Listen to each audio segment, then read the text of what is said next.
The compact class has become an important segment for German car makers. Even though no one has been able to remove the Volkswagen Golf from the throne, Audi, BMW and Mercedes put a lot of effort into pushing the envelope of their compacts. Before Audi presents its new A3 and Mercedes rolls out the new A-Class, BMW unveiled the new 1 Series. BMW has a lot of expectations in the new 1 Series. It's supposed to follow in the footsteps of its predecessor and persuade previous buyers of competing brands to make the change. To achieve this goal, BMW has opened its ears to criticism and made some improvements. The spatial constraints in the back row have been an obstacle for many people in the past. It was simply too cramped back there, and surviving longer trips without postural damage had become a real challenge. On top of that, the suspension was too stiff.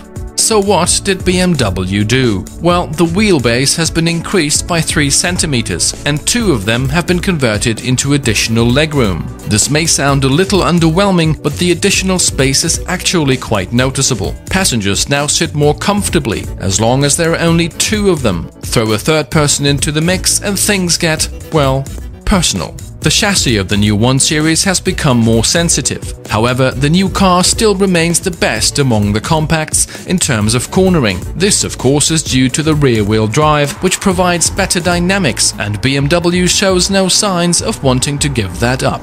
There is also a new adaptive chassis. It's supposed to perform the balancing act between sporty and comfortable driving. The designers kept the overall appearance of the new 1 Series, although it seems that the lines of the car may be somewhat tighter than before. These taillights, however, may cause some chatter among BMW fanatics, since they show a rather strong resemblance to those of the VW Polo. In terms of the interior, BMW sticks to tradition and presents a driver-oriented cockpit. Instrumentation is clear and self-explanatory, as it should be. The perceived quality of the cockpit has improved. Regarding the boot, the cargo capacity of the BMW 1 Series has now reached the level of the Volkswagen Golf. The new engines promise more power at lower fuel consumption. Whether that promise can be kept will be revealed by practical testing. With the new 1 Series, BMW presents a compact car that in many ways is closer to the 3 Series than its predecessor. Space, workmanship and driving dynamics will provide the proverbial driving pleasure.